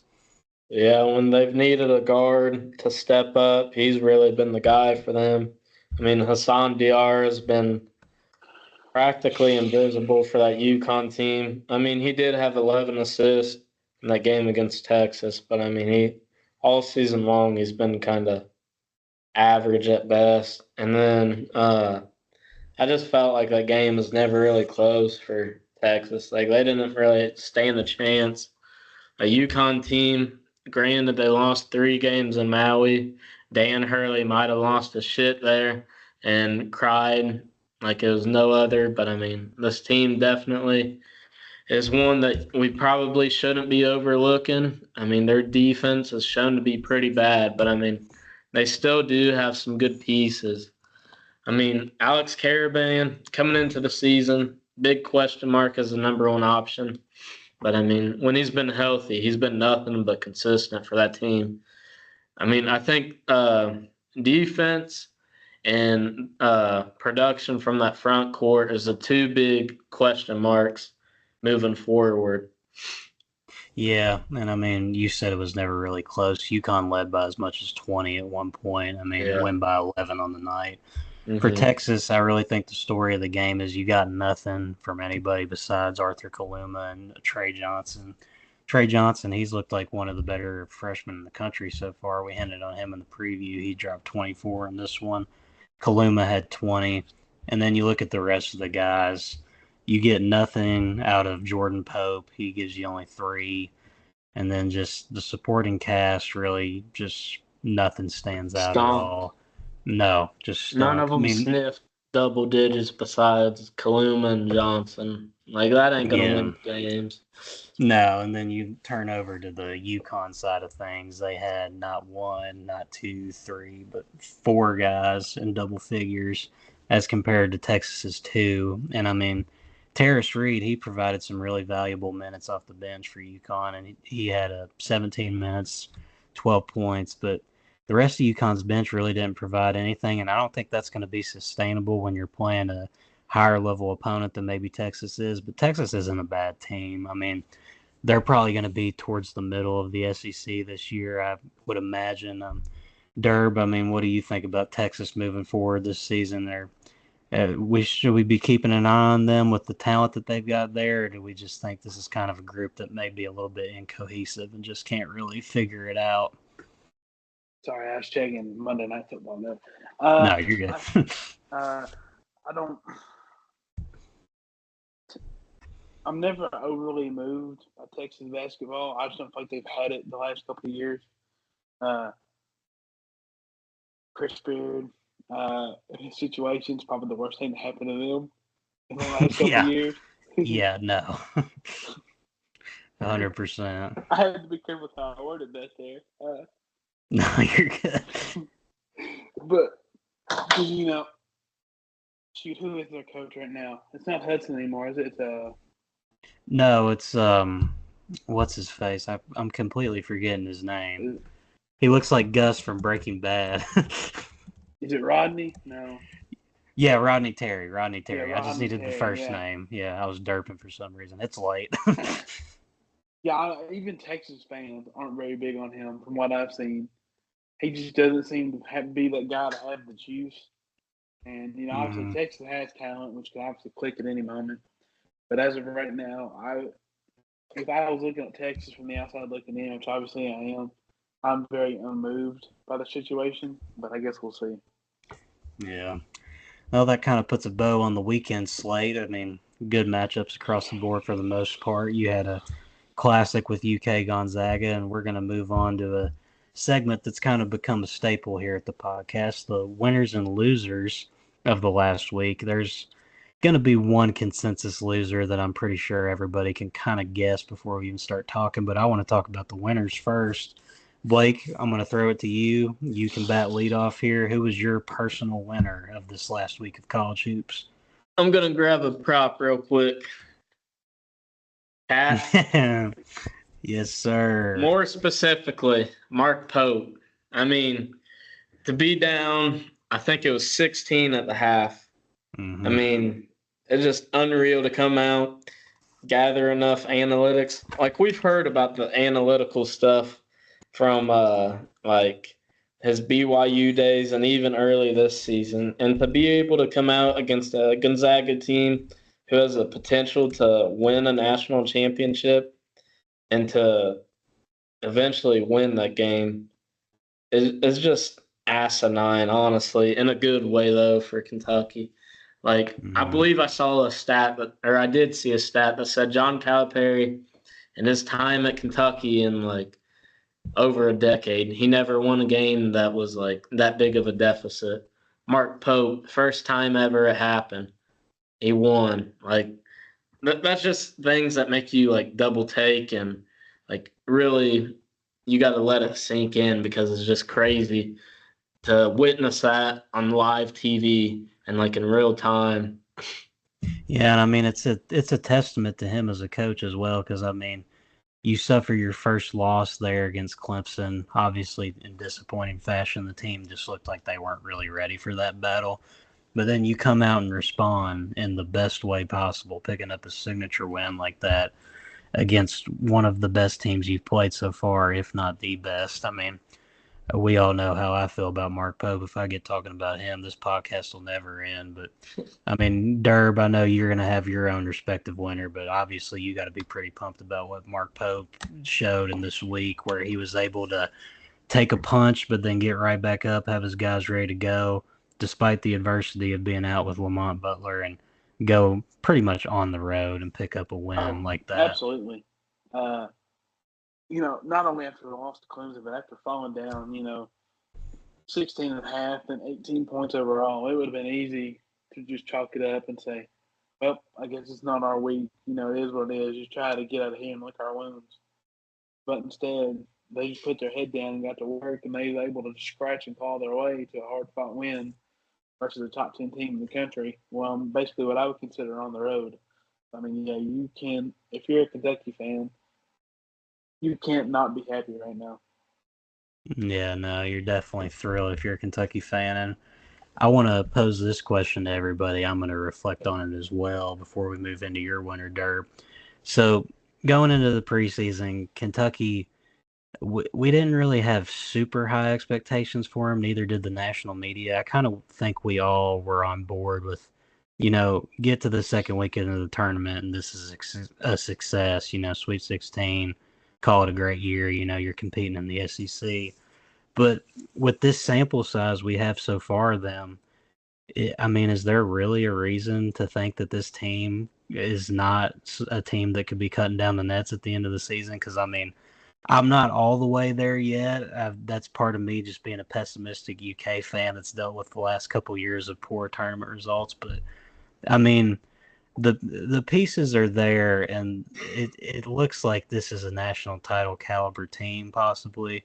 I'd love to get your all's thoughts on that. Derb, you can start off. What do you think? You think this team's starting to get to that territory, or we need Yeah, to I mean, slow it down? I definitely think it's possible, which I'll be, being a biased person like I am to a degree, except when I'm on the podcast. Because, Yep, most of them unbiased, most best news source there is. absolutely. But, I always thought, you could say it was hope, that we would be contending on that level. And, be able to actually see it and be like, okay, well, maybe it's not as far-fetched as what they potentially thought it was is incredible. Mm-hmm. And until they give us and other Kentucky fans a reason to not believe, I think you got to believe. So, Yeah, 100%. but Blake, go ahead. They've shown they've shown us enough up to this point. So I feel like you might as well believe. Smoke them if you got them. Yeah. Blake, are you on board with this movement? You think that they're possible title contenders? Yeah, without a doubt. I mean, that staff, it looks like it's working wonders. I mean, Mark Pope, Cody Fugger, the rest of that crew, I mean, they're doing phenomenal things right now. I mean, to be able, like, we've hounded on this, but to be able to come out after being basically taunted by that Gonzaga team in that first half and getting down as big as they did and the pace being controlled completely in favor of Gonzaga, and to come out in the second half and be able to go under screens, make Nembhard shoot, get Andrew Carr and Jackson Robinson primarily involved, like the focal points of the offense. I mean, I really do think the sky's the limit with this team. I mean, coming into the year, there's a lot of question marks. I mean, I don't think most people expected Otega Oweh to be this good. I mean, this guy looks like No, a not at first all. round guy right now. Like, he's unreal. Jackson Robinson. I mean, obviously, Kentucky fans had high hopes for him coming into the year. I mean, he's filling big shoes with Rob Dillingham, Reed Shepherd, guys like that from last year, controlling that Kentucky team. And to come in this year and do what he's doing already, it's remarkable. And then Andrew Carr, this guy's a machine. Like, it's unreal. Like, that team, the team, the offensive sets that they're running for him, coming off a screen and curling inside the paint for easy ISO attempts down on the block. It's just beautiful basketball. Like, I've said it a million times. I said it on my Twitter too, on Recruit Zone. I mean, his offense, Mark Pope's, it's one of the most unique things I've ever seen. Yeah, and I'll hit on one more thing before we move on and get Derb's winner. Going into the season, obviously, Coach Cal, he's not quite what he was back in the day, but these were huge shoes to fill for Mark Pope. Like, a guy that left a legacy behind of, like, just being an NBA factory, and he won a title at UK. He had an unprecedented run there of reaching the Final Four. And how many years was it? It was 2012, or 2011, 2012, 2014, 2015. That was a guy, he made me, like, fall in love with Kentucky basketball growing up as a kid, and he was like the godfather there for a while. So you can't undermine, even in the recent struggles of Cal, how good of a coach he was at one point. He did a lot of great things for the program. So for Pope to come in and just bring this enthusiasm to a fan base that really needed it and show this much promise this early, it's a hell of a job by him. And barring a complete collapse by this team, I think this year is going to be quite the success for him. But we'll move on from that. Derb, who was your winner of the week? I think it's got to be Clemson. They had a pretty rough loss to Boise State earlier in the year. So not only with the win, were they able to kind of shed the stigma of that loss, they were also able to jump into the top 25 at 16. And then what also just really makes the big winner for me is obviously they beat Kentucky. Well, Kentucky's ranked number 4. But then also 4 days after they beat Kentucky, Kentucky goes and beats number 7 on the road. So, I mean, if you're a Clemson fan or, just a college basketball fan, you're like, oh, maybe they are a lot better than I thought they was. So. Yeah. And that's going to be a hell of a resume win for them once it comes seeding time in March, because I think this is a team that's going to be making the tournament. And obviously that's a hell of a way to start it off and build on your resume. But my winner, I'll keep it brief since we discussed them a little bit.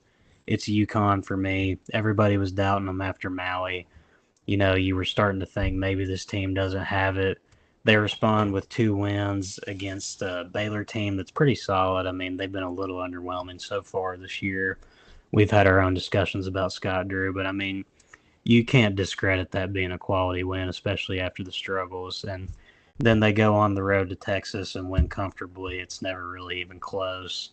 I think that they're going to start to pick up some momentum here and kind of get things back on the tracks and continue to move up the rankings and build a resume here that's going to be respectable come tournament time. They may not be the national title type contender that we expect them to be. It's obviously going to take a lot more from guys like Aiden Mahaney, Hassan Diarra, their bench players that we've mentioned earlier that haven't really produced. But shout out Dan Hurley. He listened to the media slander him, and he responded by going 2-0 against 2 quality teams. So hats off to you, my friend, and keep building your resume there and getting that team back on the tracks like we know you can. Now, there was one loser of this college basketball week that I think stands out amongst the rest, so we're not even going to all pick an individual one here. Kansas, you go into the week, everybody's talking about how you could possibly be the best team in the country. You had that number 1 ranking by you, and then you drop 2 eggs in a game where you're going against an unranked Creighton team and an unranked Missouri team that, frankly, nobody nationwide has been very high on. And, I mean, the Derb, you've mentioned it. This is an on-paper roster where they look super talented and the pieces are there, but the results aren't right now. And that week was just a week from hell from them. And I think that we can all agree that they were pretty much the lone loser of this college basketball week. Absolutely. Without a doubt. Yeah, and I mean, we kind of hinted on it earlier. I guess we'll talk about it a little bit more at length here. What has to change for them specifically to get this going again and get them back to the places that they want to be as a team? Derb, I'll start with you since you like to kind of dunk on them for being an on-paper team here. What's got to change? Yeah, what's got to change fast? Let me look up real quick. I need to see how many shots DeJuan Harris put up. I think it was 15 shots, if I'm not mistaken. It was like 6 of 13 or 6 of 15. That was one of those. DeJuan Harris shooting more than 8 shots a game is a disservice to the rest of that Kansas team. He is not a scorer. He's never been a scorer, and he never will be a scorer. He's not been a scorer for the first 18 years of his college career. He's not going to be one for the last one. And I don't understand, which I'll be guys like Zeke Mayo and AJ Stower have been disappointing. But you can't tell me. I can't help but feel like the extra shots he's taking should go to guys like that who have at least proven that they can score the ball. But I don't know. I couldn't really tell you exactly what needs to be done differently for them. I can tell you whatever they're doing right now. It's not ain't working. No, I mean, I think for Kansas, you want to see more out of AJ Storer. We've mentioned we talked about it in the recap of the Mizzou game, but I'm starting to think that he may just not have it in him. Flory Badunga, you'd like to see him kind of contribute more in relief to KJ Adams and Hunter Dickinson, and he's got the talent. He's settling in, working through those freshman growing pains, and I think he'll figure it out. I by no means am going to count this team out this early in the year, and I'm sure you won't either, Blake, but this is obviously not the type of thing you want to see for them as they start to head down towards the start of Big 12 play. Yeah, I definitely wouldn't count Kansas out, especially with like how stacked that roster really is. I know Derb has hit it a couple times and said that they're an on-paper team, which I mean, to an extent, yeah, they are. But I mean, Hunter Dickinson, if he's contributing, then I mean, he's a heck of a player for that team. AJ Store, he's been a big question mark so far. So is Zeke Mayo. But if those two and the rest of that crew steps up their game, they what was I gonna say? Oh, if they lower the amount of turnovers in a game and actually play some type of defense, then they should be okay. And I mean, if you're gonna shot chuck, do it well. I mean, I said that earlier in the episode, but I mean, if your shots ain't falling, don't shoot anymore. DeJuan Harris, I'm pointing at you right now. You don't need to be chucking up shots and missing 90% of them. Yeah, no, and I mean, Hunter Dickinson, you got to take care of the ball, man. 7 turnovers, that's unacceptable, especially for a player your caliber. But we won't keep dunking on Kansas. They were the loser of the week. It's really not a question. But now we're going to get into the AP poll. A new one just dropped today. We have a new number 1 team in the country, the Tennessee Volunteers. And to round out the top 10, we've got Auburn at 2, Iowa State at 3, Duke at 4, jumping Kentucky, who got moved down to number 5. Marquette comes in at 6, Alabama 7, Gonzaga at 8, Florida making an appearance in the top 10, going to number 9, and Kansas at number 10 to round that one off. A couple other things to notice here.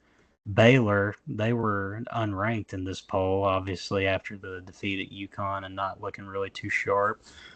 Clemson, after their statement win against Kentucky, they jump up to number 16, and Michigan went from unranked to number 14 after their solid win against Wisconsin. And I guess the best place to start off when evaluating this new poll is that for the first time ever, we have 5 SEC teams in the top 10, and this is not football. This is basketball we're talking about here, and this is really unprecedented for this conference. Everything Yeah, conference. it's turning into an everything conference. I mean, Blake, I think it's pretty telling so far that this is going to be the best conference in America moving forward this college basketball season, and I don't think you all will disagree with me on that one.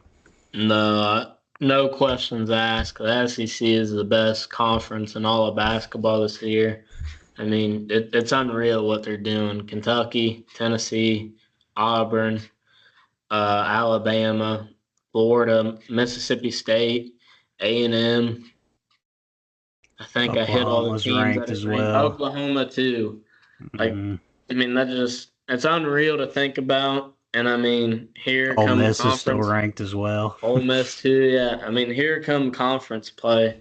We're gonna probably be seeing game of the week type of stuff literally every single week, maybe even every other day. To be honest with you, with how stacked that conference really is. Yeah, no, and I mean, there's going to be no nights off in this league. We talked about it with Josh Hubbard on our interview. Mm-hmm. That and he said himself that SEC, it's going to be a war this year. And I mean, top to bottom, even when you get outside of the top 25, you've got Missouri sitting at 8-1. You've got Georgia and LSU, they're sitting at 8-1. You've got Arkansas at 7-2, Texas 7-2, South Carolina 6-3. Like, there's not a team in this conference right now that has a bad record. And then, I mean, you've got 3 unbeaten so far with Florida, Oklahoma, and Tennessee. It's really phenomenal what the SEC's cooking with here, Derb. I mean, looking as we get into conference schedule, all these teams are pretty much going to be playing quad 1 games every damn night in this league. SEC's cooking with gas right now. Mm-hmm. And, you know, this is one thing. If you can get to the SEC and there's 18 SEC games, right? Mm-hmm. Usually. You know, so if you can finish with a 13-5 or a 14-4 type record, I don't think there's no reason that you shouldn't be a top 4 seed in the country. I mean, because like you talking about, I mean, hell, what every single game except for maybe some home games for teams like Kentucky, Tennessee, and Auburn. Outside games like that, every single game is going to be quad one, and that is unprecedented. That's absolutely insane. I mean, like I said, I'm saying 4 or 5 losses. I know you always have 1 or 2 teams trying to flirt with undefeated. I'm not sure that happens this year because I don't think you can afford to have an off night. Because you go on the road anywhere, you have a bad night. I'd be willing to bet you with the league this year that they capitalize on it. Yeah. No, and I mean, this is a league, like, with how good it is, it's not crazy to say that this could be a 10 to 12 bid league when it comes to tournament time, NCAA. I mean, it's that stacked top to bottom. I mean, I could see it being that way, and I mean, that's, like I said, it's unprecedented for the SEC. But speaking of SEC teams, Tennessee, we hinted at it earlier, they are now the #1 team in America. Derb, I'll start with you. Do we think that Tennessee is truly the #1 team in America, or have they kind of just been moved into this spot due to teams ahead of them not really performing? I mean, Auburn obviously stumbled against Duke. If they win that game, they're the consensus #1 team in the country. I mean, you can make the argument that if Kentucky went 2-0 this past week, they could have been as well. Tennessee, they haven't been heavily tested yet. I'm interested to get your thoughts. Is this team capable of being the best team in the country, or are they just kind of in that spot by default at the moment? Tennessee's a good team. I'm not going to act like they're not. I don't think they're. I think they're a top 10 team, #1. I don't really think they sniff it. I think they're just there because, kind of by default. I mean, you have the argument that they deserve it right now. Obviously, they're undefeated. You know, they are in the Power Conference, but I think somebody like Florida has just a good argument for being #1 if Tennessee does. Which either one of them should be #1 right now. But I think Tennessee is just #1 right now due to circumstance. You know, they was right on the outside looking in, and then a couple teams fell. That's kind of where I stand right now. Yeah, and I mean, you got to give props to Tennessee. Like, we're not discrediting them in any way. They've beaten who they're supposed to be. They've taken care of business, unlike the teams in front of them have.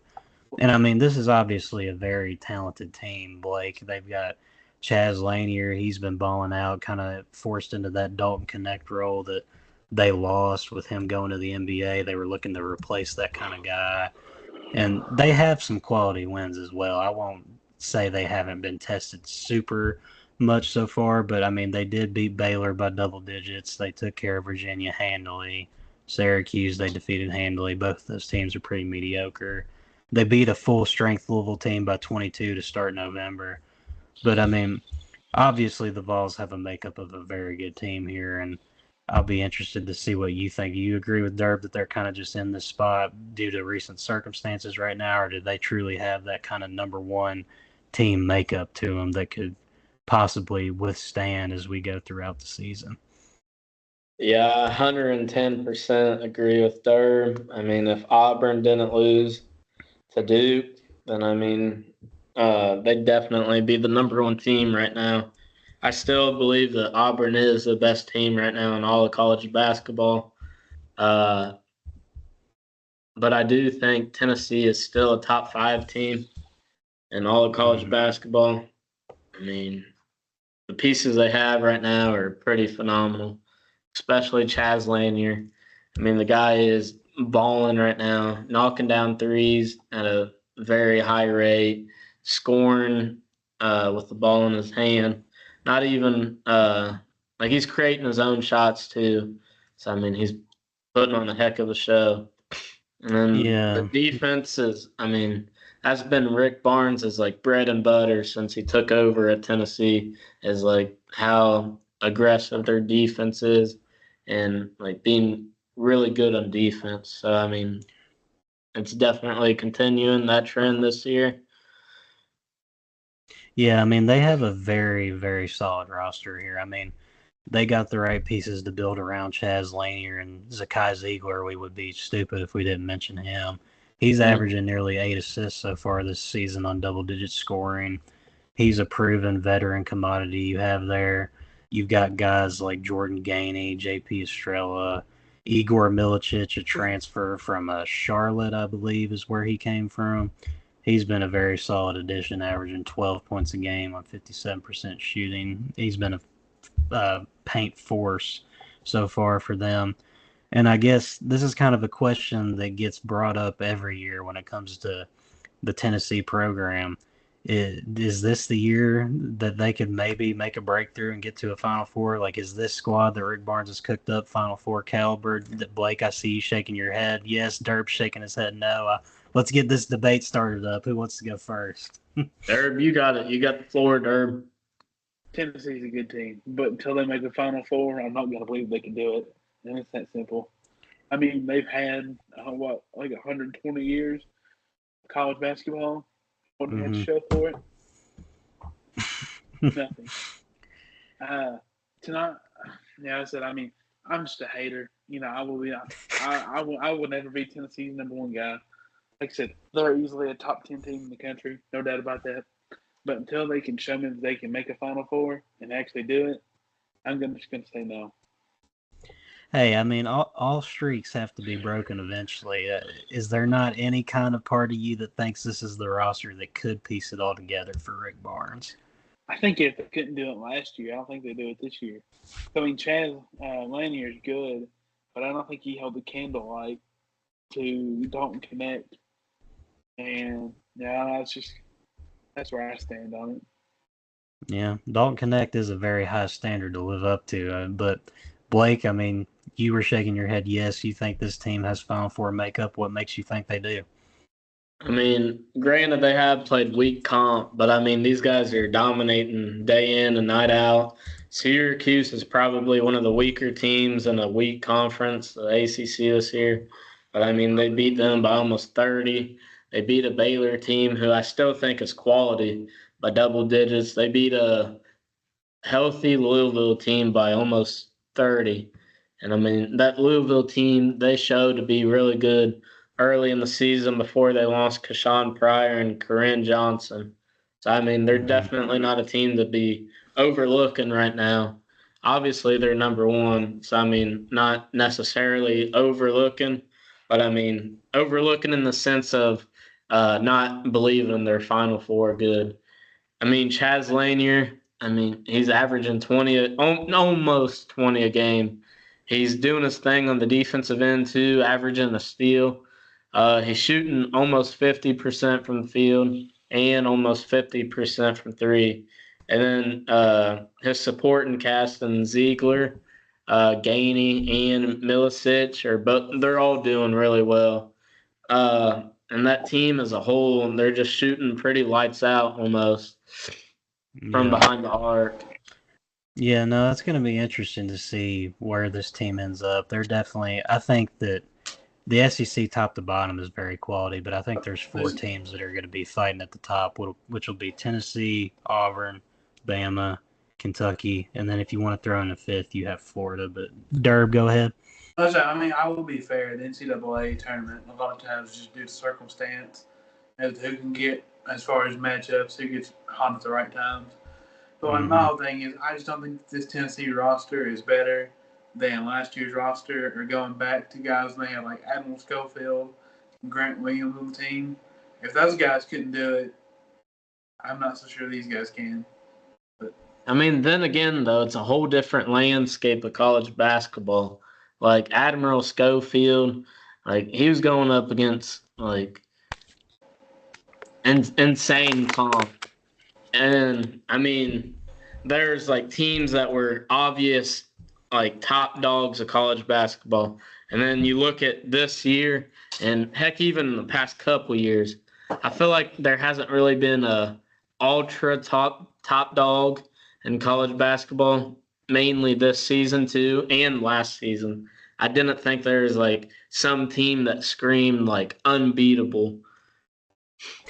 I will say, once we got to tournament time last year, UConn looked pretty damn unbeatable. Yeah. But I mean, like But mid-season. no, I get what you're saying. Like in the season as a whole, yeah. Mm-hmm. Yeah. No, I definitely get what you're saying. But yeah, I mean, me personally, I it's just, I think the only thing that you can make the argument for with this Tennessee team not being Final Four caliber is what Derb hinted at. Like, if you're going strictly off history, then history tells you they won't get there. But I mean, every season it's a new team, a new set of circumstances, and once you get into the tournament, it's really about a couple of things. Number one, who's playing their best basketball at the right time. Number two, it's very matchup dependent. You get the wrong mid-major that matches up well against you, you're going home. Three, the overall health and status of your roster, that's very important. Because if you lose a couple of key guys, that shakes up your whole rhythm going into March. But it's very early in the season, obviously, and we'll see how things continue to evolve. Derby, you got one more thing before we move on? I do want to call timeout real quick. And, if there's any Tennessee fans watching this, I'm not just talking out of my ass. Like, I mean, I do think Tennessee can very easily be a Elite 8 team. So I think they're a Sweet 16 team at the minimum.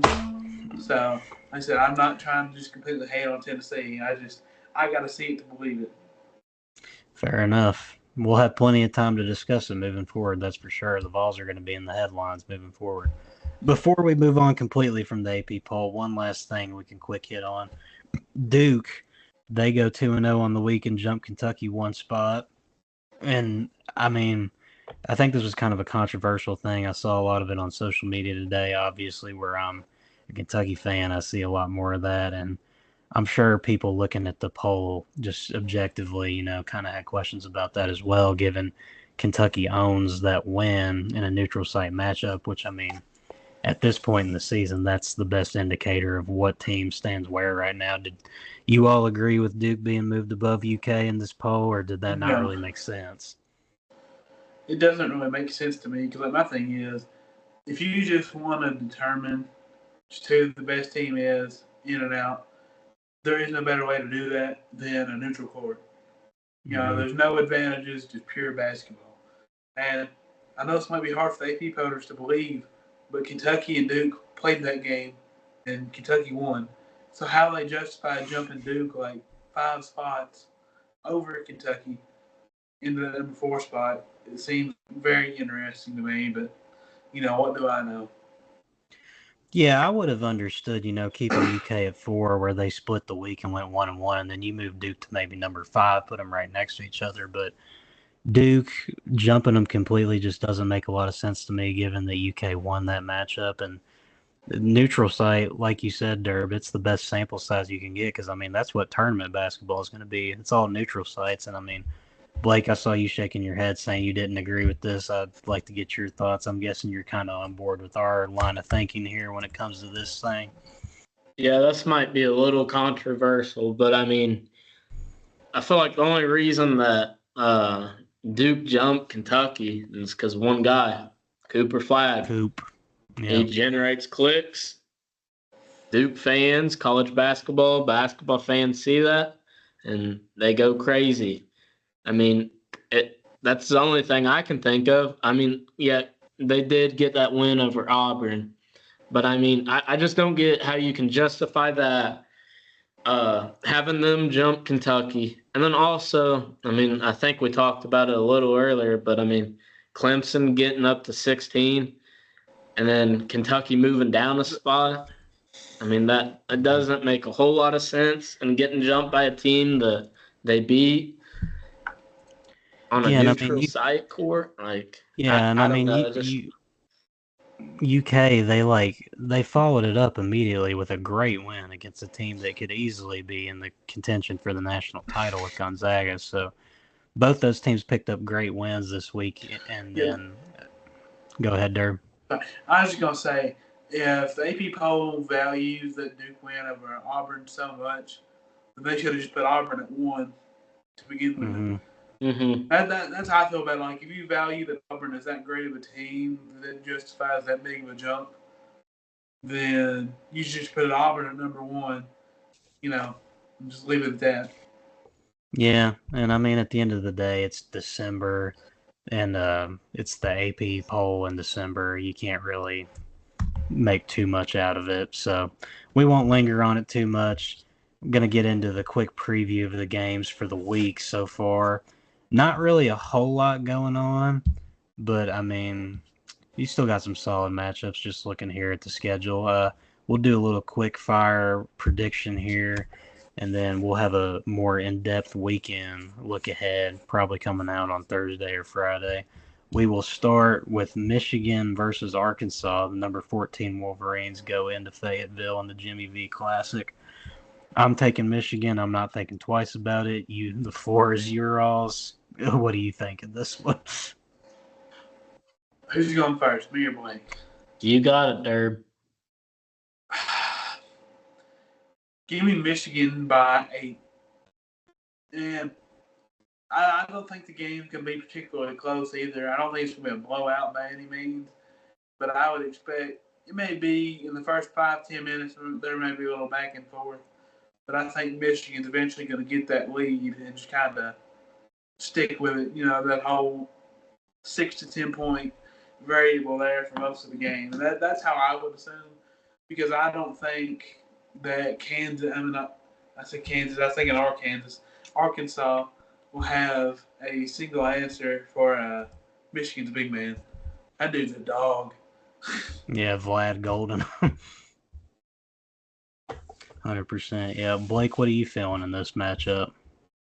I mean, I feel like there's a shot I'm going to get this wrong, but I'm definitely going to go with the Wolverines here. I mean, Derb said it best. Danny Wolf and Golden. I don't think there's anybody on the Arkansas team that would be able to stop those two. I mean, Big Z is really soft in the paint. I mean, I just don't think he will be able to deal with physicality that those two bigs provide. Yeah. Somebody besides Adu Thierry is going to have to step up in this game if they want to win. Adu can't be going out there and getting 25 to 29 like he's been doing and expect to win against a solid team like Michigan that's led by a quality coach and Dusty May. Yeah, especially when that 25 is coming on 17 free throws. That's fair. That's fair, yeah. You're going to need a big game out of Boogie or DJ Wagner or somebody like that that's a part of the supporting cast. But clean sweep for Michigan here. We'll see how that ages. This will be a pretty quick one that we won't have to think twice about, I'm sure. Miami, Tennessee. Give me the Vols by 30. I don't think this is going to be close. I would assume you all are on board with me. Where's this matchup at? It is in Knoxville. Oh, yeah. Tennessee by 23. Yeah, Vols are going to roll. Blake, you think they're going to roll?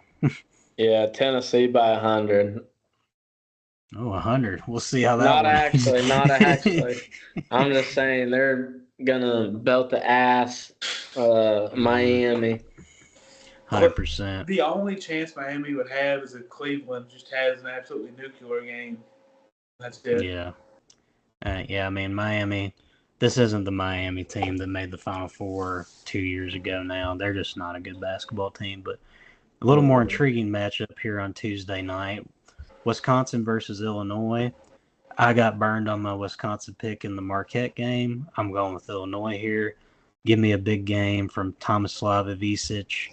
I think Will Riley has a good game off the bench for him, and they have the home court advantage here as well. So I'll take the Fighting Alumni, or whatever their mascot name is. Illinois, yeah. Blake, you going with Illinois or Wisconsin here? I don't know. This is a hard one. This game, do you have your answer? Yeah, it's in Champaign. Oh, yeah. Derb, do you have your answer yet? I feel like Illinois is going to get them with it being in Champaign. I feel like Wisconsin, I feel like they lost a lot of juice and aura in that Marquette game. Mm-hmm. So. All right, so I'll give mine a guess. I mean, this is a really hard one. Probably Illinois in this. I'm going to get burned on this, I feel like. But, I mean, Tomislav Ivicic. Wait, what, Derb? I was going to say, if you get burned, we'll all get burned together. So That's true. Clean slate here. I feel like Tomislav Ivicic will have another really big game, and Kasparis, Joku, however you say it. I mean, he's been nothing but amazing this season. So, I mean, I think those two will lead them to a win. Mm-hmm. Yeah, I mean, Tuesday, that's about all we got for there. Wednesday, not a whole lot of action going on. If Kentucky were to somehow lose to Colgate, we will 100% be doing an instant reaction. But I don't know. Yeah, I don't envision that happening, so we're going to move on to Thursday. We got a little Iowa matchup here, Iowa State versus Iowa. This is a game that is being called the Iowa Corn Cyhawk Series. That's a mouthful. But it's at Iowa. However, I'm not high on Iowa as a team. I'm very high on Iowa State. They were one of my preseason Final Four picks. I'm not going to overthink this and stray away and think there's going to be an upset. Give me the Cyclones by, we'll say 8-10. And Derb, you on board with me here? Yeah, I talked to a girl from Iowa one time. She's an Iowa State fan. So we're rocking with the Cyclones. Fair enough. We got a little love affair interest in that. Blake, I assume that your pick won't be spirited by those means, but who are you rocking with here? Yeah, I don't have any backstories like that, but I'm going to go with the Cyclones too. I mean, probably by 10 plus. I mean, road game in a tough environment, but I mean, yeah, I think the Cyclones handle the business. Derb truly is one of a kind if you all couldn't tell by his early episodes, especially if you stuck around for the ending of the last episode where he described his tablet setup. But we won't go into that super much. But to round off this episode, tomorrow, December 10th, we have a pretty big high school prospect that's going to be deciding where he's playing. First one that we've really gotten to discuss here on the podcast. We're not going to go super into it, just going to take a little bit of a survey here, see what we're feeling. AJ Dybantsa, he is the consensus number one overall prospect in America. He is down to 4 schools. I believe it's Alabama, BYU, Kansas, and North Carolina. I think that it's really maybe a 2-horse race here between Bama and BYU. Blake, this is more of your area of expertise. Obviously, you've had your bread and butter with Recruit Zone. What are you thinking about this? Where do you think AJ is going to be taking his talents for college? I definitely think it's going to wound up being BYU. I mean, they've had nothing but resources upon resources backing them up. And this recruitment, a big one that I can think of is the Jazz. I don't feel like, I know for a fact they've been putting money into this recruitment. And, I mean, they're going to just give them a bag like we've never seen before in college basketball. It could potentially get to like the $3 million or even more range. Yeah, it's crazy now. Recruiting's a whole different game with NIL bags being involved. Yeah. Derb, who do you think that AJ is going to be playing for next year? You think Alabama pulls the late upset here and overcomes that Mormon money, or is BYU going to pull through? Honestly, I got to go with BYU for this one so far because they got that BYFU money. And, I think that's hard to beat. I mean, I'll say 70-30 right now, BYU to Alabama, because the Alabama buzz is coming from somewhere. And I honestly think it's entirely possible that he could want to play at Alabama more. But I just don't think they have the resources to even come close to the number that BYU is willing to put out. Yeah, 100%. Because I was going to say, because AJ would be such a big thing for BYU. I mean, he would be by far the highest ranked recruit they've ever had, by far the biggest anything they've ever had. So not only would it be big for their brand, just everything for them. So they're going to pour just about everything they have into it. So. Yeah, I was looking at his crystal ball earlier. One of the guys at 24/7, I'm sure everybody that follows recruiting's heard of him, Travis Branham. He's thinking BYU for him, a prediction with a level 6 confidence. Looks like BYU is the slight favorite as of now. I expect that's where he'll go. I'd be mildly surprised if he goes to Alabama, but you really can't go wrong with either of those schools that are the front runners for him. Kansas and UNC, they seem like long shots at this point. But, I mean, two great coaches, Nate Oates, he's building a program there at Alabama, Kevin Young, he's got the NBA experience, and he's working with, I mean, obviously all kinds of NIL benefits that's going to help him out. But looking forward to see where he goes. We'll see if our predictions are right. I have a feeling they will be. But this has been another great episode. We covered all of our bases, gotten to get some good content out to you all. We will be back on probably Friday evening, I would imagine, to record what's going to be a loaded weekend coming up here on Saturday, Sunday. Really excited to watch some more hoops. We got all kinds of games going on that we'll be able to discuss, and we'll see where AJ ends up at that point. We'll bring that up a little bit. But yeah, boys, it's been fun. Another great episode. Looking forward to getting it out for you all. If you haven't already, please go check out our interview with Josh Hubbard. We've got it linked in the Instagram bio. You can find it on our YouTube page. Just look up the Full Court Trap. Go subscribe, like, view, all that good stuff. We appreciate all the support as we continue on this podcast journey, as we keep growing, looking to bring more people in and producing some more good content for you all. So for me, Luke Tackett, signing out here with Blake Smith, Dylan Durbin. Another episode in the books. We will see you all later.